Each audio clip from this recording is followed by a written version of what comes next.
আর বেশি দিন নেই ইউনূসকে সরিয়ে ক্ষমতা পাবে শেখ হাসিনা। আগস্টে ভাইরাল হয়েছিল একটি ছবি। স্কুল ছাত্ররা হাতে প্লাকার্ড, লেখা আমরা শেখ হাসিনাকে চাই। বাস্তবে এটা ছিল না কোনো স্কুল, বরং এআই এর বানানো দৃশ্য। আবার সেনাপ্রধানের বিরুদ্ধে স্লোগান বা অন্তর্বর্তী সরকারের আসল চেহারা ফাঁস, সবই ছিল কৃত্রিম ভিডিও। এই ভুয়া ক্লিপগুলো তৈরি করা হচ্ছিল ডিপফেক প্রযুক্তি দিয়ে। প্রোপাগান্ডাকারীদের কাছে এআই প্রযুক্তি এক নতুন হাতিয়ার হয়ে উঠেছে। বিভিন্ন চটকদার ও রাজনৈতিকভাবে উত্তপ্ত বিষয়ক কন্টেন্ট দ্রুত ছড়িয়ে পড়ছে। আজ 5ই আগস্ট অভ্যুত্থান দিবস হতে পারে না। আজ একদিনে 3200 পুলিশ সদস্যকে সন্ত্রাসীরা হত্যা করেছে, তাই আজ পুলিশ হত্যা দিবস।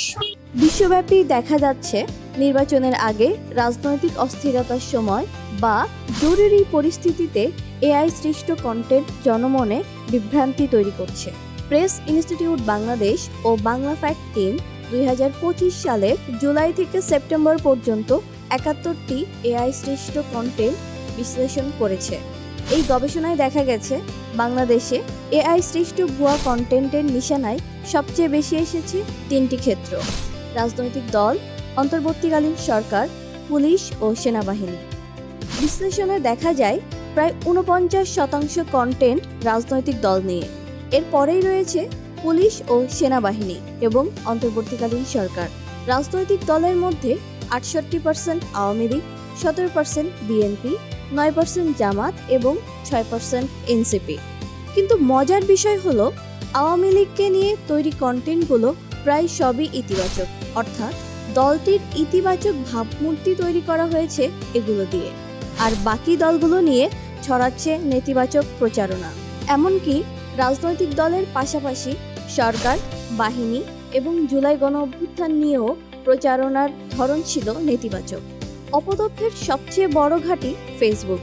প্রায় 86% কন্টেন্ট সেখানেই ছড়িয়েছে। টিকটক ও ইউটিউবও কম নয়।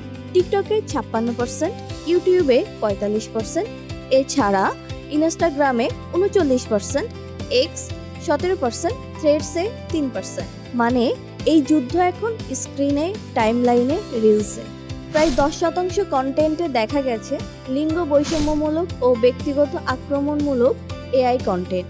এগুলো যেমন মানহানিকর, তেমনই নিরাপত্তাকেও বিঘ্নিত করে। আজকের ডিজিটাল যুদ্ধ শুধু মাঠে নয়, এখন তা চলছে স্ক্রিনে, অ্যালগোরিদমে আর এআই এর কোডে। কোনটা সত্যি, কোনটা মেশিনের বানানো, এই সীমারেখা প্রতিদিন আরও ঝাপসা হচ্ছে। আর এআই প্রোপাগান্ডা এই অস্ত্রের সবচেয়ে নতুন ও ভয়ঙ্কর রূপ। তাই সচেতন হন, যাচাই করুন, বিশ্বাসের আগে খুঁজে দেখুন।